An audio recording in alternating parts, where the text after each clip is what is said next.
नमस्ते दोस्तों। आज हम एक ऐसी कहानी सुनने जा रहे हैं जो आपका दिल धड़का देगी और आपके रातों की नींद उड़ा देगी। ये कहानी है एक भूतिया ट्रेन की जो एक छोटे से कस्बे शिवपुरी में हर रात एक पुराने रेलवे स्टेशन से गुजरती थी। लेकिन यह कोई मामूली ट्रेन नहीं है दोस्तों। इस ट्रेन का नाम है शिवपुरी एक्सप्रेस और इसके बारे में कहते हैं कि यह ट्रेन जिंदा नहीं बल्कि एक भूत का साया है। तो अपनी सीट बेल्ट्स बांध लो, लाइट्स डिम कर लो और शुरू करते हैं ये स्पूकी टेल। ये बात है 2015 की, जब शिवपुरी एक छोटा सा कस्बा जो मध्य प्रदेश के घने जंगलों में बसा हुआ था। शिवपुरी के बीचों बीच एक पुराना रेलवे स्टेशन था जिसे लोग पुराना जंक्शन कहते थे। ये स्टेशन अब लगभग बंद हो चुका था। सिर्फ एक दो ट्रेन ही यहाँ से गुजरती थी और वो भी रात के वक्त। लोग कहते थे कि यह स्टेशन शाम के बाद बिल्कुल सुनसान हो जाता था और वहाँ बुरी शक्तियों का आभास होता था। इस कहानी का हीरो है अर्जुन, एक 28 साल का लड़का जो दिल्ली में एक आईटी कंपनी में काम करता था। अर्जुन अपने गांव शिवपुरी अपनी बहन की शादी के लिए वापस आ रहा था।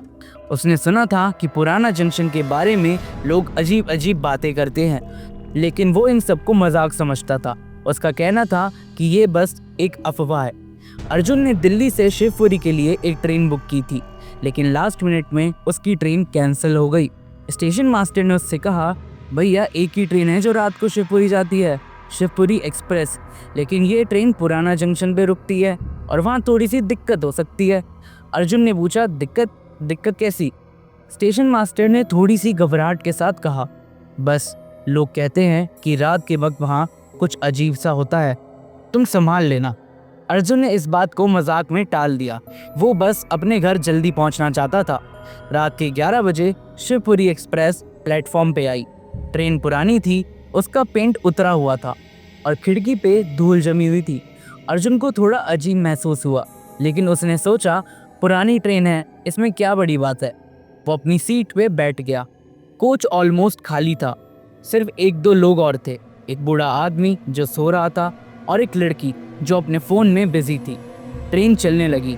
स्टेशन के बाद जंगल शुरू हो गया था और चांद की रोशनी भी धीरे धीरे कम होती जा रही थी। अर्जुन ने अपना फ़ोन निकाला तो सिग्नल नहीं था। तभी ट्रेन एक झटके के साथ रुक गई। कोई अनाउंसमेंट नहीं, कोई आवाज़ नहीं, बस ट्रेन रुक गई। अर्जुन ने खिड़की के बाहर देखा। बाहर एक छोटा सा प्लेटफॉर्म था जिसमें एक पुराना सा साइन बोर्ड लगा था जिस पे लिखा था पुराना जंक्शन। प्लेटफॉर्म पे एक भी इंसान नहीं था। एक पुराना सा लालटेन झूल रहा था और उसकी रोशनी में प्लेटफॉर्म का एक हिस्सा भी दिख रहा था। अर्जुन को लगा कि ट्रेन शायद सिग्नल के लिए रुकी होगी, लेकिन 5 मिनट, 10 मिनट, 15 मिनट ट्रेन नहीं चली। तभी उसने नोटिस किया कि कोच के बाकी लोग कहाँ गए। वो बूढ़ा आदमी और वो लड़की दोनों गायब थे। अर्जुन का दिल जोर जोर से धड़कने लगा। उसने अपना बैग उठाया और कोच के गेट की तरफ बढ़ा। गेट खुला हुआ था और वहां से एक ठंडी हवा आ रही थी जिसमें से कुछ अजीब सी दुर्गंध आ रही थी। अर्जुन ने प्लेटफॉर्म पे उतरने का फैसला किया। जैसे ही उसने प्लेटफॉर्म पे कदम रखा, उसने एक आवाज़ सुनी, जैसे कोई धीरे से हंस रहा हो। आवाज़ दूर से आ रही थी, लेकिन डायरेक्शन समझ नहीं आ रही थी। प्लेटफॉर्म के एंड पे एक छोटी सी बेंच थी और उस पे एक अजीब सी फिगर बैठी थी। अर्जुन ने टॉर्च ऑन की और उसकी रोशनी उस फिगर पर डाली। वो एक औरत थी, पुराने जमाने के कपड़े पहने हुए, एक साड़ी जो पुरानी और फटी हुई थी। उसका चेहरा धीरे धीरे रोशनी में आया और अर्जुन के होश उड़ गए। उसका चेहरा इतना फीका था कि बिल्कुल ट्रांसपेरेंट लग रहा था और उसकी आंखें काली, बिल्कुल काली थी। अर्जुन ने अपने आप को संभाला और पूछा, आंटी आप यहाँ क्या कर रही हैं? ट्रेन कब चलेगी? वो औरत मुस्कुरा दी, लेकिन उसकी हंसी में कुछ अजीब सा था।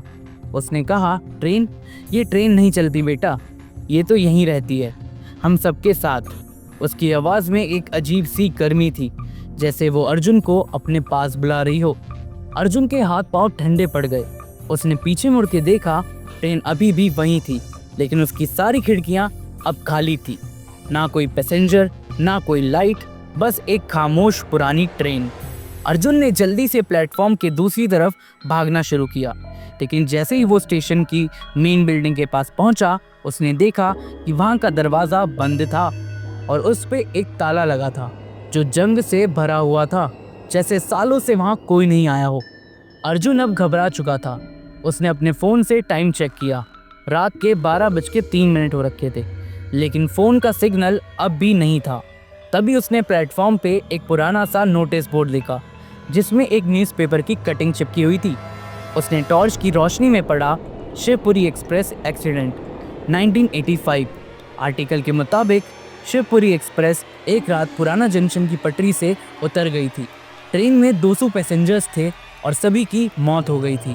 कहते हैं कि एक्सीडेंट के बाद ट्रेन का कबाड़ा हटा दिया गया था, लेकिन फिर भी हर रात ये ट्रेन पुराना जंक्शन पे दिखती है और उसमें सवार होती है वो आत्माएं जो उस रात मर गई थी।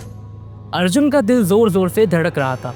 उसने सोचा ये सब सच नहीं हो सकता, ये सब मेरा वहम है। लेकिन तभी उसने एक आवाज़ सुनी। यह एक लंबी दर्दनाक सी आवाज़ थी, जैसे कोई रो रहा हो। उसने मुड़ के देखा, ट्रेन अब प्लेटफॉर्म से हट रही थी, लेकिन उसकी स्पीड नॉर्मल थी। वो धीरे धीरे इनविजिबल होती जा रही थी, जैसे हवा में घुल सी रही हो। अर्जुन ने फैसला किया कि वो अब यहाँ से भाग जाएगा। उसने प्लेटफॉर्म के एंड पे एक छोटा सा जंगल देखा जो कस्बे की तरफ जाता था। वो वहाँ की तरफ भागा, लेकिन जैसे ही वो जंगल में घुसा, उसने पीछे से एक आवाज़ सुनी, अर्जुन रुक जाओ। ये उसी औरत की आवाज़ थी। उसने मुड़ के देखा और वो औरत अब उसके पीछे थी और उसकी आंखें अब लाल हो रही थी। अर्जुन ने अपनी पूरी ताकत से भागना शुरू किया, लेकिन जंगल का रास्ता लंबा और कंफ्यूजिंग था। हर बार जब वो मुड़ता, उसे वो औरत दिखती, कभी पेड़ के पीछे, कभी रास्ते के साइड में। जंगल के बीच अर्जुन को एक पुराना सा कुआं दिखा, जिसके पास एक छोटी सी मूर्ति रखी थी, शायद किसी लोकल देवी की थी। उसने सोचा शायद यहाँ रुकना सेफ होगा। जैसे ही वो उस मूर्ति के पास पहुंचा, उसने एक अजीब सी आवाज़ सुनी, जैसे कोई मंत्र पढ़ रहा हो, लेकिन आवाज़ कुएं के अंदर से आ रही थी। अर्जुन ने झुक के देखा और उसके होश उड़ गए। कुएं के अंदर एक रोशनी थी और उसमें बहुत सारी आत्माएं दिख रही थी और उनकी आंखें बिल्कुल उस औरत जैसी थी। अर्जुन के पास अब कोई रास्ता नहीं था। वो कुएं से दूर भागा, लेकिन जंगल का रास्ता जैसे बदल सा गया था। वो दोबारा उसी प्लेटफॉर्म पे पहुंच गया जहां से वो भागा था, पुराना जंक्शन। ट्रेन वापस वहीं खड़ी थी और उस औरत का हंसना अब जोर से सुनाई दे रहा था। अर्जुन ने रियलाइज किया कि वो एक लूप में फंस चुका है। हर बार जब वो भागता, वो वापस उसी स्टेशन पे आ जाता। इस बार ट्रेन के अंदर एक अजीब सी रोशनी थी। अर्जुन ने हिम्मत जुटाई और ट्रेन के अंदर चला गया। अंदर उसने देखा कि सीट पे वो बूढ़ा आदमी और वो लड़की बैठी हुई थी, लेकिन उनके चेहरे अब बदल गए थे। उनकी आंखें काली थी और वो दोनों एक ही आवाज में बोल रहे थे, अर्जुन तुम हम में से एक हो, अब रुक जाओ। अर्जुन का दिल डर से बैठ गया। उसने अपनी जेब में हाथ डाला और उससे एक छोटा सा लॉकेट मिला जो उसकी माँ ने उसे जब दिया था जब वो शहर में नौकरी करने निकला था। लॉकेट में एक छोटा सा हनुमान जी का सिंबल था। अर्जुन ने लॉकेट को टाइटली पकड़ा और हनुमान चालीसा पढ़ना शुरू किया। जैसे ही उसने पढ़ना शुरू किया, ट्रेन के अंदर एक अजीब सी वाइब्रेशन शुरू हो गई। वो औरत जो अब ट्रेन के गेट पे खड़ी थी चीखने लगी। उसके चेहरे पर डर दिख रहा था। तभी अर्जुन ने देखा कि ट्रेन अब एक टनल के अंदर जा रही है, जहां से एक सफ़ेद रोशनी आ रही थी। टनल के अंदर अर्जुन को एक दिव्य शक्ति का एहसास हुआ। रोशनी के बीच उसने एक रूप देखा, हनुमान जी का, उनका गदा हाथ में और उनकी आंखें शक्ति से भरपूर। हनुमान जी ने अर्जुन की तरफ देखा और कहा, अर्जुन तेरा विश्वास तुझे बचा लेगा। ये ट्रेन एक श्राप है, लेकिन तेरा लॉकेट और तेरा विश्वास इसे तोड़ेगा। अर्जुन की आंखों में आंसू आ गए। उसने अपना लॉकेट और टाइटली पकड़ा और हनुमान चालीसा को और जोर जोर से पढ़ने लगा। जैसे ही उसने आखिरी लाइन पढ़ी, ट्रेन एक झटके के साथ रुक गई। वो औरत और बाकी आत्माएं चीखने लगी और एकदम से सब कुछ गायब हो गया। अर्जुन को लगा कि वो बेहोश हो रहा है, लेकिन तभी उसने एक ठंडी हवा का झोंका महसूस किया। जब उसने आंखें खोली, वो ट्रेन के अंदर था, लेकिन ये वो पुरानी शिवपुरी एक्सप्रेस नहीं थी। ये एक नॉर्मल ट्रेन थी जिसमें लोग बैठकर बातें कर रहे थे। वो बूढ़ा आदमी और वो लड़की भी वहीं थी, लेकिन अब वो नॉर्मल लग रहे थे। अर्जुन ने अपना फ़ोन चेक किया। सिग्नल वापस आ गया था और टाइम था 11:30। जैसे कुछ हुआ ही ना हो। उसने लॉकेट को देखा जो अब थोड़ा गर्म था। ट्रेन अब शिवपुरी के स्टेशन की तरफ जा रही थी और पुराना जंक्शन का कोई नामो निशान नहीं था।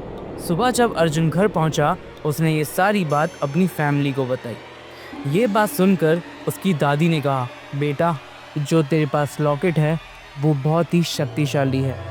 उसमें हर बुराई से लड़ने की शक्ति है, लेकिन इस लॉकेट के साथ एक जिम्मेदारी भी जुड़ी हुई है। जिसके पास भी ये लॉकेट रहेगा उसको लोगों को बुरी शक्तियों से मुक्ति दिलानी होगी।